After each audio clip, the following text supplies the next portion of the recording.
You got fucking claymores, bro. Setting Claymore. Oh yeah. There's no way they're gonna get past those without us knowing that somebody's don't coming rush down. in there. Wait, don't run. Yeah, don't run. I just saw somebody earlier walking in here. I got that. There it is. Okay. Let's just hold off on it. Oh, somebody died and here. I'll set a claymore right here. Oh no, this is just stuff living there.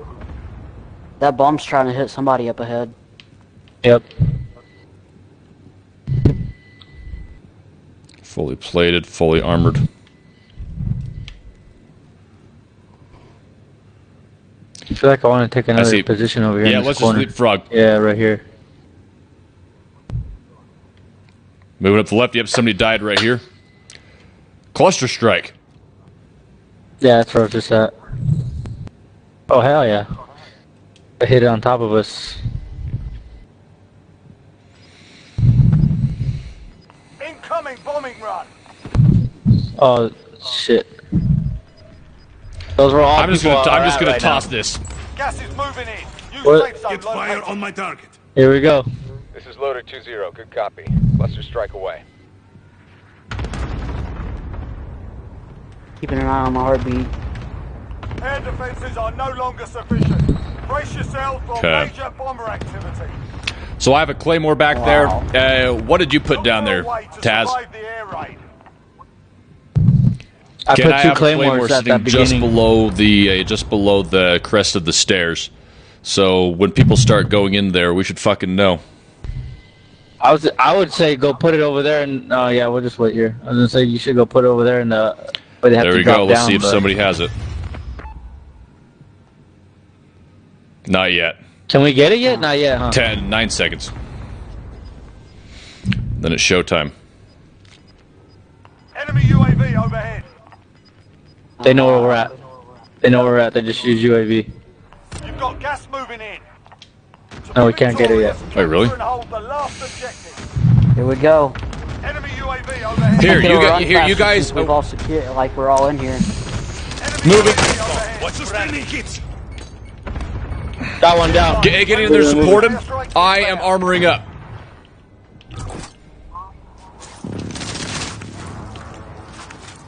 Enemy launched an advanced I can't UAV. see. We're exposed. Nice work. I killed one. Oh, they're in here. Enemy launched Taking an away advanced our. UAV. We're He's done. exposed. They're lighting me up. Shit! There's somebody in the pipe. Somebody in the pipe. Truck incoming.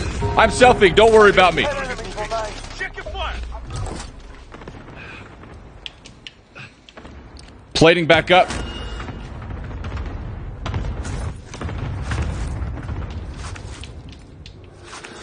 Enemy bomb drone activated. Bomb drone coming in. Oh, it's coming for me. Okay, I'm gonna skirt around. You guys stay on there. I'm gonna skirt around, and I am going to. I'm good. They're coming Claymores through. They're going coming off. through. Backside. Safe zone. No! Shit. Shoot.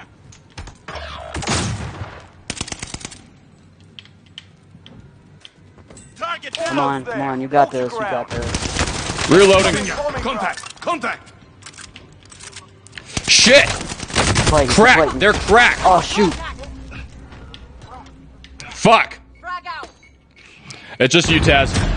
BTA-1 Two. KIA. Sustaining hits.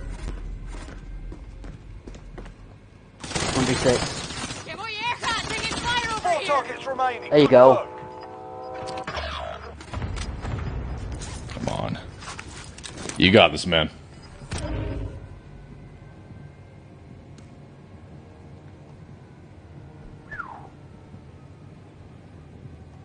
There's still 5 people. Are they dude. duking it out?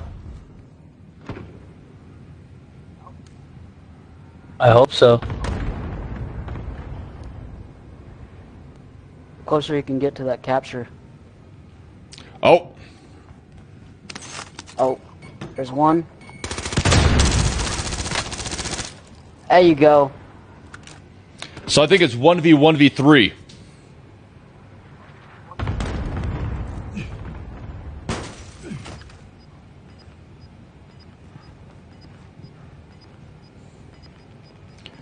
So hold that right here. Hold that right here because because she's gonna whoever that person is, they are gonna need to deal with the guys who are gonna be coming in the back. Oh shoot! Oh, it was too close. No worries. There's 3 more people that's gonna be coming in from behind him. He's hard scoped on you.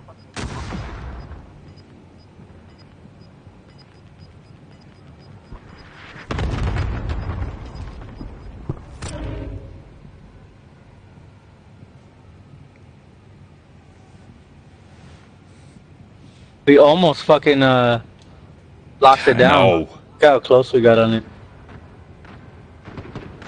Oh shit!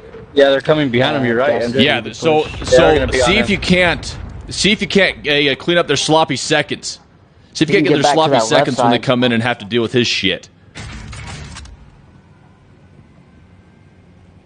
Oh, dude, you're gonna have to go back that way. That one dude scoped. I don't think you have a choice. No, I'm going this way. Oh, fuck. Nice work. There you go.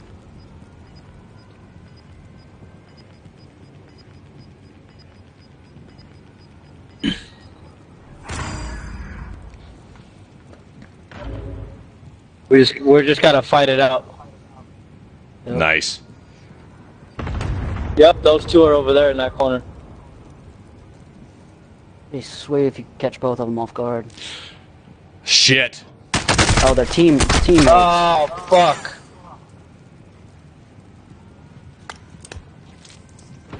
Gonna hit my claymore.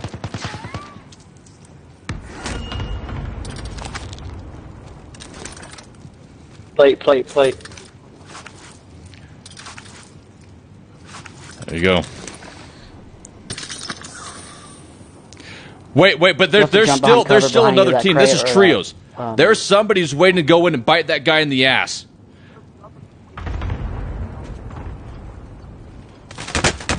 Oh fuck! Plate while you can. They're shooting. Clear the area. Oh fuck! Damn it!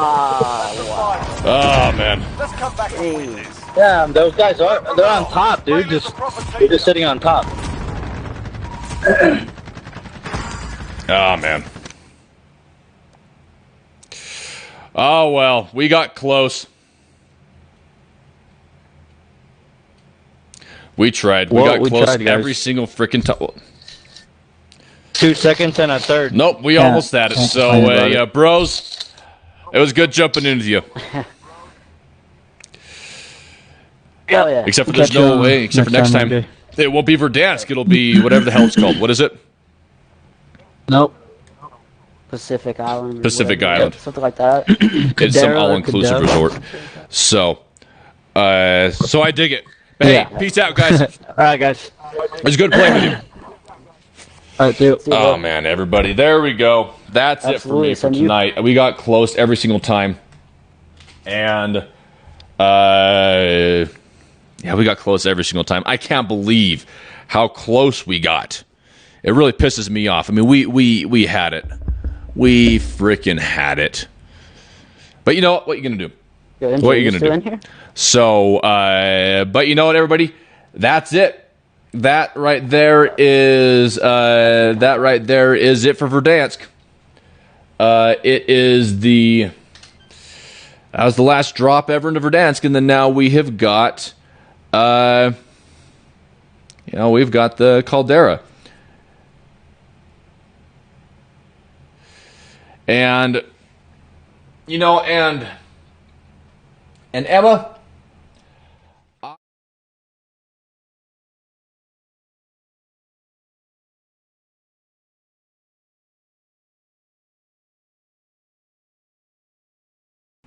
There we go. And Emma, I don't like to say that I can relate to things like as though like I understand exactly what everybody's going through. But ever since my divorce, Christmases are always hard. Holidays are always hard. Thankfully, I've got my boys with me this year. And it really would have been helpful last year if I'd had my stream up and running. Because then it would have been good to be able to hop onto the stream and just sort of fill up the holidays while my boys were with the X. because that was really tough for me. It honestly was. It was tough to deal with the fact, like, not having my boys with me on Christmas. And really, like, all the big holidays, like the holiday season in particular is hard for me. Like, even when I have the boys with me on the holidays, because it's like the entire season especially. Like, for me, there's like all these things I would love to do during the Christmas season, but I only have a limited amount of time to do it. Especially since it's not something that you can really just go out and do on the weekdays. You're really limited to to weekends, and you only get 2 weekends during the Christmas season. And Vandersmoken, I appreciate it, man. Thank you. Dude, Blackhawk, bro. They were solid games. I am really happy with how everything turned out. I mean, even everything taken into account, all things considered, even though we got 2 seconds and a third, I feel like we did I feel like our performance was solid. Solid as hell. And I'm looking forward to be able to dropping into more games once Caldera hits. And it looks like it's a lot of fun. I really like the elevation changes. It looks like there's a lot of really cool points of interest that are going to make for some pretty interesting gameplay. So I'm excited. Thanks for dropping in again, man. And also thanks for the nominations for the Gundy Awards. That's going to be fun. We'll see if I can even get close. But yeah, Vandersmoken, I completely agree, man. That's exactly what it comes down to, is just that life is hard. The world can be shitty, but the world can also be really good as well. And that's one thing that I really sometimes you have to really work to keep things in perspective, to keep your focus on the right things. Now, I saw this quote today. I don't remember what it was, but it was from the movie Passengers. So you had Chris Pratt sitting at a bar. And then you had the bartender come up to him and he said, Chris Pratt says, "Lay some bartender wisdom on me." And the bartender said, "You're going someplace, but you don't want to be, or you know that you want to be somewhere. You just know that you don't want to be here." So then he went on to he went on further with this hypothetical question, and he said, "Imagine that you could be any place that you can be right now, any place at all. You could just snap your fingers and be there, and I bet that you would still be, I bet that you would still feel the same way that you feel right now." And then he went on to say, "Sometimes we get so focused on where we want to be that we forget how to enjoy where we are." That's paraphrasing, wasn't exactly what he said. But that's a really important thing to keep in mind. Oh, and the most important part out of all of it was at the very end where he said, "You have to learn to live." And that's exactly what you have to do, is that when life gets shitty, you have to remember that you're still alive. And when you're alive, you can live. And how do we live? We go out and we do the things that we enjoy. Even if we're doing them by ourselves. We want to go see a movie, we go see a damn movie. Even if it's just by ourselves, we don't go to see movies because we're there with people. Otherwise, we don't actually enjoy movies. We just enjoy going to do things with people. If you enjoy movies, go to movies. If you enjoy going out to a particular restaurant, go to a particular restaurant. Hey, Vandersmoken, thanks for coming out, man. I seriously appreciate it. I will see you next time. And we'll have to get some games in once Caldera hits. But dude, Blackhawk. Dude, okay, so you know exactly what I'm talking about. Yeah. Live a little. Learn how to make the most of where you are. And that's an important thing to keep in mind. Because we can, when you think about life, you can always be someplace, superficially better. You can always be someplace that's superficially better. But then what makes it better? Is it is it a bigger house with nicer? Is it a bigger house with nicer things, with a jacuzzi tub and an in-ground swimming pool and a diving board or whatever? But when you really think about it, when you really break it down and put some thought into it, would those things actually make you happy? Would those things actually make your life as you're living it right now that much better? like so much better that while currently you're completely incapable of enjoying things, that all of a sudden you would then be able to enjoy things? Or is it simply realizing that there are things in life that we can enjoy right now, and it's just learning how to enjoy them? Dude, in Black Hawk, so people shit all over the movie Passengers, but I really enjoyed the movie Passengers. And not because, first and foremost, not because because it's a romance film, more so because I thought it did a really good job at having this sort of deep space sci-fi feel. I feel like they did a really good job with that. But like, it has a lot of good it has a lot of good messages in it, and that was one of them. So, I think it's just something that's important to remember, that, things can get shitty, but it doesn't matter how shitty life gets. There's always at least one thing that we can enjoy. There's always at least one thing that we love to do. So all we have to do is just enjoy it. And that was one thing that I really had to figure out through my divorce, was that I had spent for almost 10 years. That's how long I was married. I was almost married for 10 years.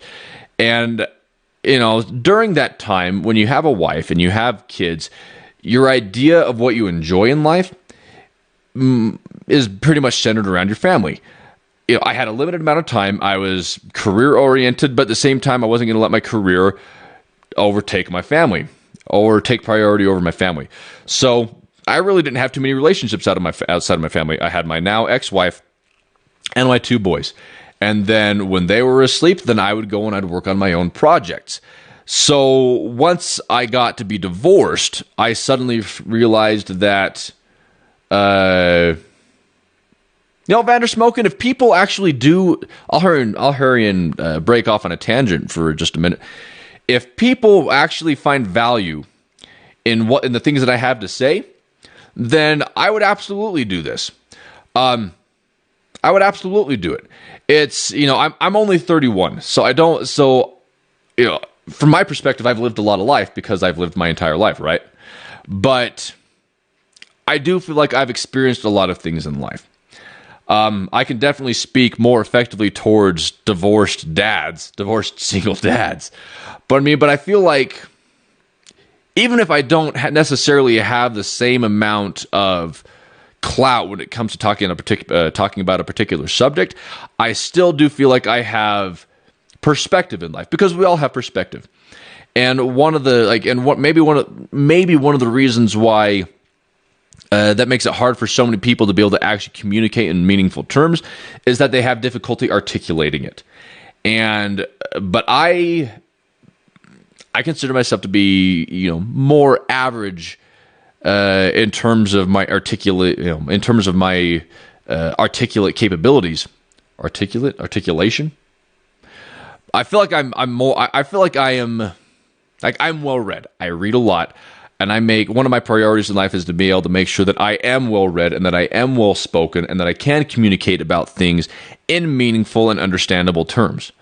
And I feel like if people find value in the things that I have to say, then I would absolutely do a stream like that. But back to what I was saying. The one thing, after I got divorced, I realized that I didn't really know how to enjoy life, because my enjoyment in life was found from the time I spent with my family. That's really what it was. And I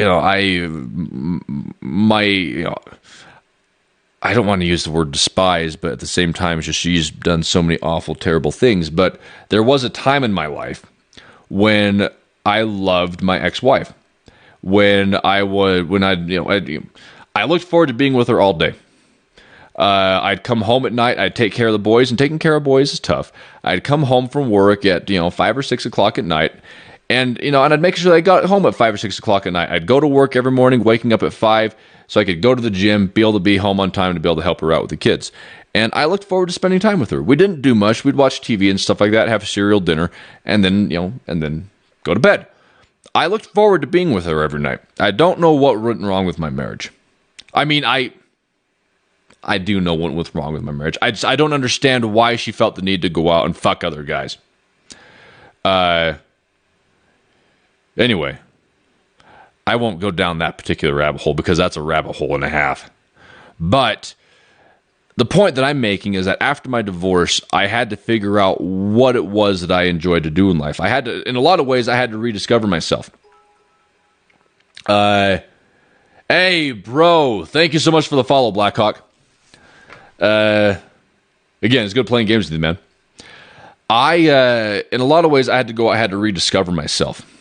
And it's like I knew the things that I enjoyed to do, but I didn't, as weird as it sounds, I didn't know how to go out and enjoy them. Because I had never really had time for it. Because I was maintaining a marriage and I was, being a dad. And I was being career driven. And it was a difficult thing. It was a difficult thing to be able to figure out, to be able to get a solid idea of what I enjoyed to do outside of my family, and then how to go out and enjoy it. So I haven't had a lot of them, but I've had a few guys reach out to me who were divorced dads, single divorced dads, and they've asked me, how did you go out and start to enjoy life again? Like what do you do? Because it's so easy, especially for a divorced dad, to kind of get stuck into this rut where you're not sure how to go out and make friends. You're not sure how to go out and actually enjoy things. And my answer to that, and I've answered them all the same, my answer to that is that you just have to go out and you have to live life. It's like I was saying about that quote from the movie Passengers, is that you have to live a little. You have to know how to live. And that's what I did. I learned how, I got a solid idea of what it was that I enjoyed doing, like what things made me happy. And because I'm so career driven, the things that have really brought me the most satisfaction in life is my ability to accomplish. And but it's like that wasn't doing everything for me. Like that's like, because you have to go out, you have to learn how to do things that you love. But once you're trying to do things that you love as a career, then all of a sudden you still love to do them, but it's not the same sort of stress relief that it used to be. So you have to figure out how to do what you love and have it be a stress reliever as well. How to be able to take your mind off of the day-to-day, where you can just sit down and enjoy it. Video games does that for me. I've just barely gotten back into, I've had a hard time finding TV shows that I like, but a few years ago, I watched the first 2 seasons of The Man in the High Castle, which is a hell of a good show. I recommend it to everybody. And now I'm making my way through season 3, and there's another season after that. And it's like, and I enjoy these things, and I do these. Oftentimes, you guys would probably be surprised at how much time I spend by myself. But I have found an enormous amount of peace, an enormous amount of satisfaction in spending time by myself. And spending time by myself and going out and just enjoying to do the things that I love. Because once you learn how to be able to enjoy your own company, you realize that relationships can be pretty stressful. I mean, you still want to be able to go out and hang out with the bros and everything, but it's just like, what I see is like, I see a lot of divorced guys who, like, they'll get divorced and all of a sudden they'll just go, like, they'll try and jump back into a relationship or something like that. And that's not a good idea for a lot of reasons. Not just because you're not ready for a relationship, but let's say hypothetically you are. Let's say hypothetically you're ready for a relationship. Here's another thing that I discovered as part of my divorce is that by not getting into a relationship, I learned how to live. I learned how to be able to step back and do the things that I love. And that's really what it boiled down to, is just that, like, let's say you do jump back into a relationship. You're now doing a lot of other things because another person is doing them with you, but you aren't truly getting to know what you actually love or what you actually enjoy doing in life. All you're doing is just enjoying the company of another person, and the things that you're doing is the conduit through which you build these relationships. But you aren't actually getting to know yourself. So for anybody who, say, might be recently divorced or in the process of getting divorced or separated, whatever, don't jump into a relationship. Don't download Tinder. Don't try and go out and find another person to fill the void. The void over time closes up. I fucking promise you. If you are going through a breakup right now, or you're recently divorced or anything like that, first off, Vanner Smoking, you have yourself a good night, man. Thanks for coming out. Or even if you're just by yourself, let's say you don't have a lot of friends. Let's say you spend most of your time by yourself. Solitude is good, everybody. One thing that I feel that, social media has done a lot of damage in a lot of different ways. But one of the things that I feel like, one of the areas that I feel like it's done the most damage in is that it's damaged people's ability to be able to enjoy life for themselves. Like, the movies, think about think about a movie that you've seen, a movie that you enjoy, or think about like a TV show where you'll have a character who's just by themselves all the time.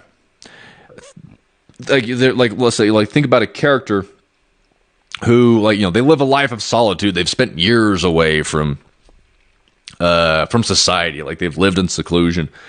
Either those characters are unrealistic, or the people who wrote these characters. First off, I don't think that people who wrote these characters wrote them with this in mind. But when you spend a lot of time by yourself, you really start to get an idea of what sort of, not just productivity, because we don't just find happiness in just productivity, but what am I trying to say? The best way to be able to say what I'm trying to say is to be able to explain the situation that I was in life. I got married at 21. And first off, I don't regret that. In fact, for me, I feel like that was a very good thing for me to do, because I was no longer chasing, I was no longer worried about getting chicks at college and stuff like that. It wasn't like, instead of on weekends, it's like, bro, where are you going? You going to a party? Yeah, bro, you coming along? Are there going to be chicks there? Yeah, bro, there's going to be chicks. And then you're wasting your entire fucking weekend. I got married. And then I got down and I got to work. And then I got, and then I had kids. I had my son. My son was born when I was 24 years old. And, 25. I was 25 years old. I was 25 years old when my son was born. And you can always tell who's had kids and who hasn't had kids. And really, it's just it's just demeanor. It's the way that they the way that they look, the way that they talk, the way that they behave. You understand when you come across somebody who's had kids or who's had to deal a lot with kids. They behave differently. And for me, I was afraid that having kids would completely wreck my potential in life, but it actually did the complete opposite. It actually made me work my ass off like you wouldn't believe. And so then, getting that stuff out of the way, learning how to work, learning how to find happiness in life.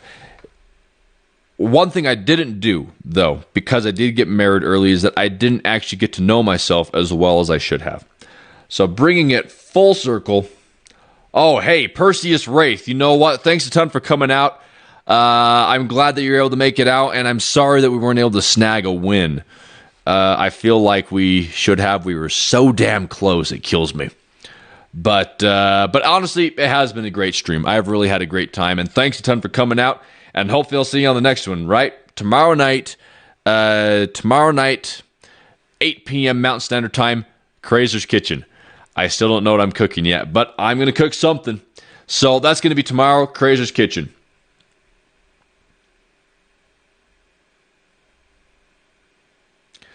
See, and that's the thing. Suicide is a difficult subject to talk about. But at the same time, it's like how do you communicate meaningful terms on suicide? And I think, what's the best way? So, I mean, just so you guys know, because I believe it's a much more common problem than people realize. there's really only one thing that we can do in life, and that's to find value in our own lives. How to and really when it boils down to it, it's we have to do something that we enjoy. We have to do things that we enjoy. Otherwise, we have to have that feeling of something to enjoy, like whether you enjoy being around your family, whether you enjoy playing video games, whether you enjoy doing something. If you don't, first off, thanks, High Montage, for the follow. I seriously appreciate it. And welcome to the stream. Unless you've been here the entire time, this is your first chat, in which case, hey. But, back to what I was saying, it's so easy to get caught into a dark spot. To where, hey, you know what, man? I'm glad you came over from my Instagram. It's what, like, I post the stories up and everything, and I wish I had 10,000 followers so you could actually just swipe up and get over here, but I don't have 10,000 followers yet, so Instagram's tough to grow. It's really tough to grow. But I'm glad you made it over. Welcome. And thanks for following me already on Instagram. I seriously appreciate it. But what I was saying is that we need to find things in life that we enjoy. That is one of the most important things that we can do. And we also need to make sure, like, it's important to realize that it is okay to be selfish sometimes. In fact, sometimes we have to be selfish. But not selfish at the expense of others, but rather selfish by focusing on ourselves instead. Oh, okay. What's your handle on Instagram, High Montage? Just so I know who I was talking to, because I know that people have different tags all over the place. What's your handle on Instagram? But I guess so. I'm just not talking, so I'm not rambling on and on and on. Let me just make the point. The point is that no matter who we are, no matter what our life situation is, we have to find things that we enjoy. We have to do these things. And we have to do these things whether we're doing them alone or not. Because on the most... Okay, thanks for letting me know that, High Montage. Is it Montage or Montag? I want to say that it's Montage. Or Montage with those two E's. But I know exactly who you are now. I'm glad you did. Well, I'm glad you found your way over here, man. We have to do things that we enjoy. Otherwise, what's the point? Life, in the most fundamental biologically based sense, we are driven by feeling good. We're driven by doing things that feel good. And sometimes, especially when you're dealing with chemical imbalances that come along with depression and things like that, it is much harder to be able to experience these things in the typical sense. Now, I've spent most of my life, depressed. In fact, I would dare say that right now, in a clinical sense, I'm depressed because we're talking about chemical imbalances inside the brain. And a personal decision of mine, and I cannot stress this enough, because I'm not discouraging medications on anybody. But for me, I tried medications when I was in junior high, and I didn't like it. So what I did instead was I bit the bullet. I bit the bullet, and and I had a hard time. For much of my life, I had a hard time. But then over time, I learned to enjoy things differently. It was really strange. I learned to enjoy things differently. Now, I don't get excited in the typical sense. I don't get excited the same way that most people get excited. Like the sort of excitement that you feel like a kid feels during the Christmas season, like Santa Claus is coming soon. I don't feel that sort of excitement. Instead, I find my enjoyment in different ways. How you doing, Steve? Welcome to the stream, man. Good to hear from you. I find my enjoyment in different ways. And that was one of the things that I've done through life. And that's one of the things that being by myself was able to teach me, forced me to learn, is another way to put that, is that, and Steve is gifting a tier 1 sub to Black Hawk Gunner. Thank you, man. You're in here for 10 seconds, and you gift it. I appreciate it, man. Thank you. And again, good hearing from you again. How you been? So, at the end, everybody, I'll just wrap it up just because I've been rambling on about a bunch of different things, making a bunch of different disparate points. Let me make the one overarching point. Learn to live. Enjoy where you're at. There's all, and don't look at it from like, and don't tell yourself, oh, it could always be worse. Because no shit, it can always be worse. But we shouldn't be feeling good about where we're at by realizing that it's shitty other places. We need to look at the things, in my opinion, we need to look around us and look at the things that we can actually enjoy there. Because just because something else is shitty doesn't mean that all of a sudden something becomes more enjoyable. Focus on the things that are around you, the things that are within your control, the things that are in your immediate vicinity. Find the things that you enjoy and them do them. Fuck, somebody is a... Do I have a... let's see here. I got this, asshole. And...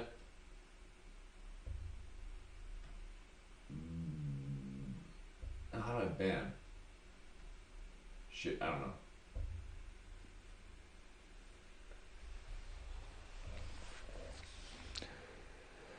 Dude, Blackhawk, I would absolutely love to talk to you about it sometime, man. And I like the idea, Dan, you beautiful bastard. Thank you. But yeah, so I'd love to talk about it sometime. And I feel like maybe my Monday nights will be this, because I've been wanting to do a podcast stream for some time, but I feel like this right here. Is the sort of subject that is the sort of stream I should do some more often, because honestly, this isn't the first time that I've heard people come back to me and say that that these sorts of conversations have helped them out, that these sorts of streams have helped them. And it's, people have told me that there's value in these streams. So I'm gonna start. I'm gonna start doing. I'm gonna start doing these. I'm gonna start doing these some more. Vandersmoken, I like it. I like the suggestion. In fact, maybe I'll make it a little bit better than just me sitting right here in a chair and talking about it. Maybe I'll make it a little bit more produced looking, a little bit more professional looking. You know, Blackhawk, you know what? I'm gonna start doing this. So everybody, I'm announcing it right now because I'm making the decision right now. Every single Monday night, I'm going to be doing this sort of stream. I don't want to call it a motivational stream, but what I will call is just sort of like a sit down and just talking about the real shit. Talking about the stuff in life that is harder for people to talk about or doesn't otherwise get addressed. And it doesn't always need to be some sort of heavy-handed topic. Sometimes it's just getting down and talking things through, and then just putting thoughts to paper / to stream.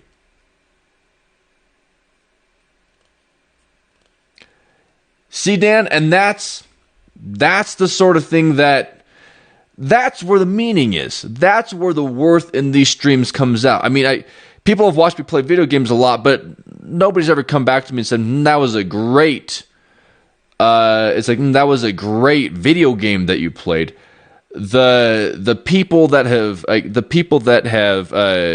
things that I've heard the most, more than anything else, like literally 100 to 1, is that people have enjoyed these sorts of streams. They've found value in these streams, and I'll do that. That's my Monday night. Motivation Monday. I'll have to figure out a different name for it, because I also like to try and avoid things that are used too frequently. But at the same time, though, it's alliteration, and plus capitalizing on the hashtags, right? So I think they'll do that. And maybe what I'll also do is I'll also make it so it's a lit more. It's more pleasantly lit than this really harsh lighting. Motivational Mondays. So I like it, guys. I can't believe it's taken me this long to do it. But nickname you Mary Jane, like Spider-Man, right? But that's what I like. I like the idea of it being like sort of like a late night, like a late night talk show. I like that. So I'm going to come up with screen graphics and everything. Tomorrow night, by the way, is Crazier's Kitchen starting at 8 p.m. Mountain Standard Time. And you know what, Bob? I'll turn it into a podcast. Just one podcast, and that's what I'll just start off on. Just like Monday nights, I'll do this episode. I'll record it, and then I'll launch it up as a podcast. And then I'll be able to post those on my YouTube channel as well. So I'll be able to start resurrecting my YouTube channel.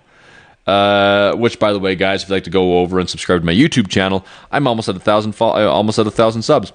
So I haven't posted any videos to it recently, but it's something I'm going to start doing again, just because now that Stitch is, gone. Excuse me.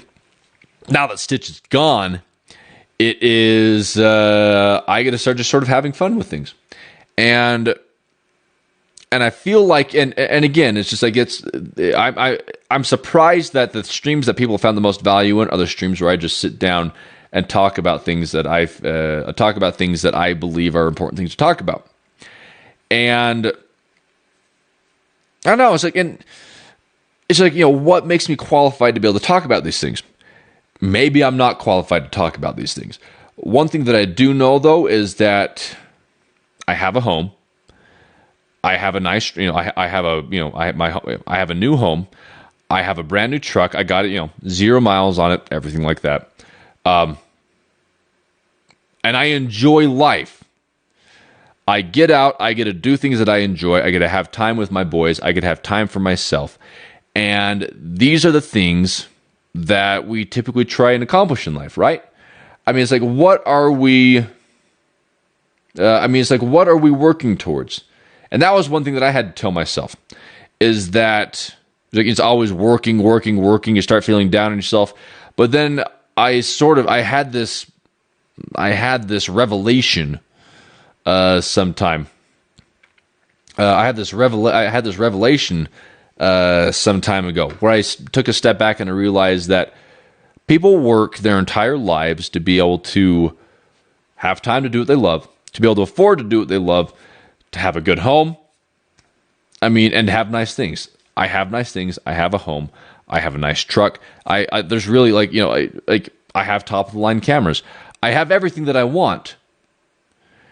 So it's like, if that doesn't qualify me to be able to speak about some of these things, then I don't know what does, because I feel like I'm not saying that I've discovered the secret to happiness, but what I am saying is that I was able to, I will not discredit myself when I say that I dug myself out of the deepest shithole that I feel like a person can be in, like emotionally, emotionally, mentally. Just like, divorce is rough, and my ex-wife did her absolute best to take absolutely everything from me. But if you guys don't mind me taking a brief 3 seconds to say, fuck her, she didn't win. She wasn't able to take all my money. She wasn't able to take my boys. She wasn't able to take my home. In spite of everything, in spite of her having done all those things, I got the job as Stitch in Call of Duty. You know what? Who would have thunk?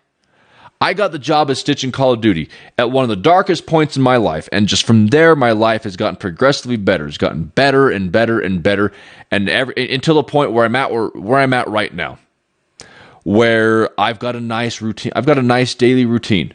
Things are good for me, and that's what qualifies me, I believe. That is what makes me capable of being able to speak to these issues, of being able to speak to these things, because I feel like I came from a tough place, and I feel like I was able to get to a good place, to be able to get to a place where I can live life and really live life in the way that people always hope for. So, well, and in Monster Emma, and here's one thing here's an important thing that I've always told myself this, Emma, that there's that cliched saying that what doesn't kill us makes us stronger. But when we remember that as human beings, we are very capable of adapting. We are very capable of becoming accustomed to our situation. When something becomes the default, then let's say like a pain threshold.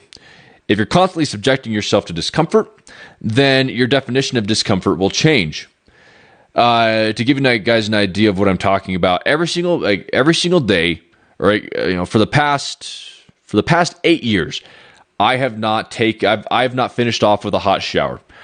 When I'm done taking a shower, I crank it all the way to cold. No matter how shitty I'm feeling, I crank it all the way to cold, and I will take an ice cold shower. Depending on where I'm at, like I think you guys have seen me post photos of that cabin or that lodge that I go to up in Idaho. Because of where the pipes are located in the ground, and because it gets to be sub-zero temperatures up there, when I crank the water all the way cold, holy damn, it is fucking cold. But my definition of discomfort has changed over time. So the point that I'm getting at, Emma, is that people can be shitty. That's and a lot of people can be shitty. I wish that I could say that I had this bright, glowing, optimistic view on the entire world.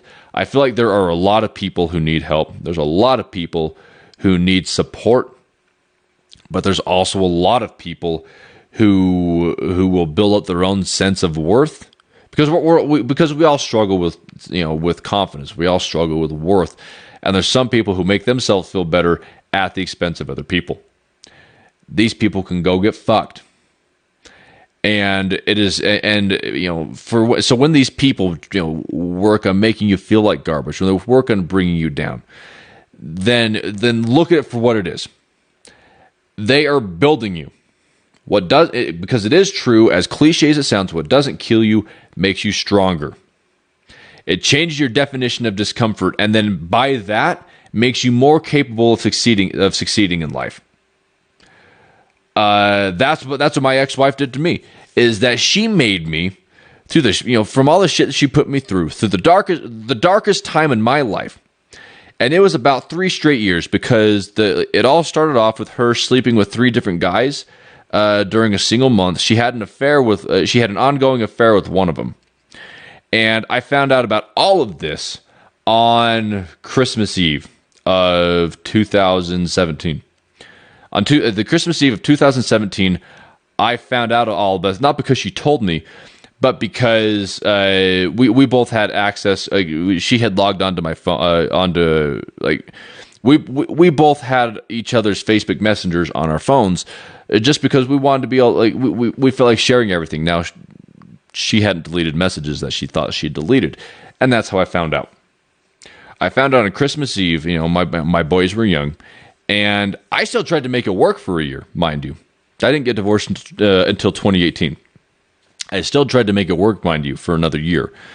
But trying to get over infidelity of that magnitude is tough as shit.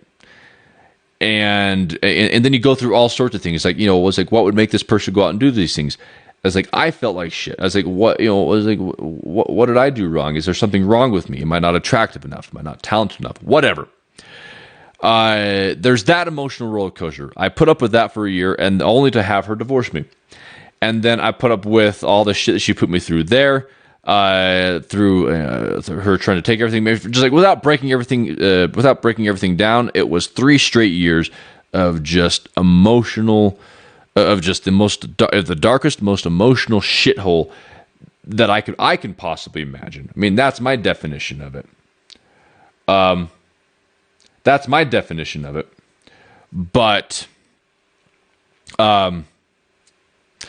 you know what? It made me who I am today. And it made me tougher. And it didn't just make me tougher, it made me tough as fuck. Because if you can put up with your wife cheating on you, if you can put up with the prospect of your kids being introduced to your young boys being introduced to a new guy every single night, being taken off to places that she won't tell you about when she shouldn't be, it's illegal, but she would do it anyway. That didn't stop her. If you can put up with these things, if you can put up with these things, then then you can handle anything. It made me who I am. It made me tough. So people treat us like garbage. People will always treat us like garbage because there are people in this world who find their sense of self-worth by bringing other people down. Because it makes them feel powerful. It makes them feel like they have influence over other people. But guess what? These people are shit. You are above them. I have no problem calling these people shit. I have no problems calling them the scum of the earth because that's exactly what they are. Anybody who would bring down another person in order to lift themselves up is shit. And not just shit, they are summer-baked dog shit. So if anybody who would do that to you, doesn't matter what they think because they're below you. You're better than them. People say, "Oh no, everybody's nobody's better than me." Yes, they are. You're better than them. You're better than them, and what they say doesn't matter. Like let's say your dog could talk, right? Let's say your dog could talk. If your dog were to insult you, would you would you really be like, "Oh"? Like, would that be soul crushing to you? No, it's your fucking dog. And Monster Emma, here's the most important thing. It isn't just I don't just have my boys. Yeah, Steve, it would be pretty lit. But Emma, it isn't just here's the point I guess I'm trying to make. The point that I'm trying to make, or at least one of the points I'm trying to make, is that not only do I have my boys, because I only have my boys 50% of the time. Right now, my boys are with the ex-wife. Which is why I'm able to stream like this on Mondays and Tuesdays. One of the points I'm trying to make isn't that I do have my boys, yes, but I also have me. Now people can throw out these platitudes of everybody has worth. You're worth it, and that is true. But these things have been said so much that they really don't have any sort of meaning. These things are just things that people say. When you say something too much, it loses its worth. It loses its potency. At the end of the day, you're alive. And if you're alive, that means that you can do things. If you're a human being, that means that you enjoy things. Because there's nothing more human than enjoying things. Find the things that you enjoy. Unless those things are drugs. In which case, don't do them. But it's just like you have you. Like for me, I will. Like sometimes it's like I'll like you guys. Some people might have seen the photos that I took when of those waterfalls up in eastern Idaho and stuff like that. That was just me for 3 straight days. Just me for 3 straight days, driving through the wilderness, taking pictures and thinking. Taking pictures and thinking. And it felt good. And that's why, like, one of the best things that you can do, if you're experiencing a dark point in your life, get away from your phone like it is the goddamn plague, because that is exactly what it is. Because when you are in a dark place, do you want to know what happens? The phone comes out, especially when you're dealing with depression, because when you're dealing with depression, your mind blanks out. Your mind has a hard time being able to manufacture its own thoughts. So what does it automatically do? It gravitates towards your phone, so you can just feed it shit. But it's just like that's, live life for you. I am the best dad that I can be when I'm feeling fulfilled. It's like there are times like, I have to sacrifice these things to be a better father for my boys. But what I found out is that I'm actually a better dad when I live as hard as I can while they aren't with me. I feel fulfilled, and then I can give 100% of myself to them while they're with me. So, see, there you go, Emma. There you go. That right there. You enjoy that. You enjoy that. Don't just use it as and you don't want to use these things sort of as an escape, as a way to get away from things, because escapism isn't necessarily it's not fundamentally bad, but it's also easily it can have the same sort of effect as a drug, where you use it to escape, but you enjoy that. And thank you, Bob. I really appreciate that, man. There you go. See, Emma, and you enjoy these things. See? So when you guys are feeling down, or honestly, one thing that's really good to do is, like, especially when you have a clear mind, write down the things that you love to do. Nothing will ground you more than doing what you love to do and forcing yourself to do what you love to do. Especially doing these things when you really don't feel like doing them. Like, these things are most important when you don't feel like doing them. Because guess what? You know, there's chemical imbalances inside the brain, but these chemicals aren't necessarily the ones that really make us want to do something. It's the dopamine rush. It's the excitement of doing something. Our bodies, what makes our bodies so remarkable is their ability to adapt and their ability to heal themselves. And yes, yeah, dude, Steve, and you're welcome here anytime, man. You're welcome here anytime. And how you doing? I'm Riedis. I mispronounce your name every single time. I'm just gonna say Yeetus. How you doing? You're actually walking in at the tail end of the stream. But right now, I'll wrap up by telling you what it is that we're actually doing. Not to a. Sorry, I lost my train of thought. Probably because it was late. What we're talking about is essentially, because I feel like more often than not, more people than we realize are going through maybe not full-blown clinical depression, but people do get sad. We do have to figure out ways to be able to cope our way through life, and we have to figure out how to be able to pull ourselves out of dark places. And the best way to be able to pull ourselves out of dark places is to remember why we're alive in the first place.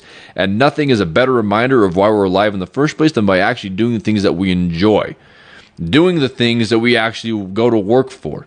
It's like, you know, when we go to work every single day, it's like there is no way in hell that we're going to work just so that we can, you know, go home, do nothing, and then work some more.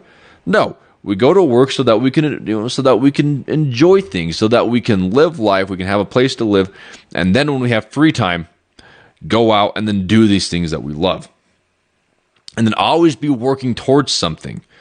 So then we go from maybe like an hourly wage to a salary, or we go from a job where we just, like, you know, make ends meet and then work towards actually being able to do what we love as a career.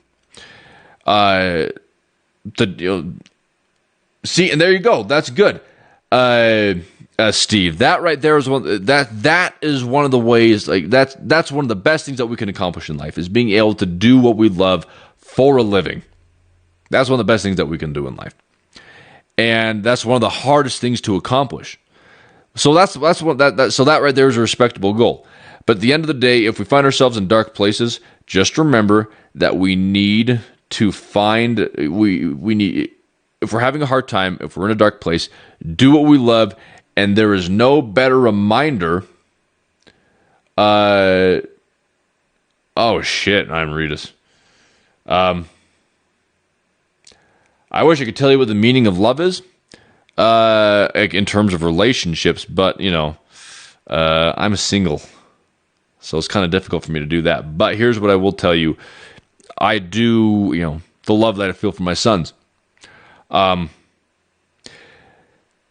anybody, I'm sure that nobody in here would really, I'm sure that nobody would be, I don't think I've ever said this on stream before.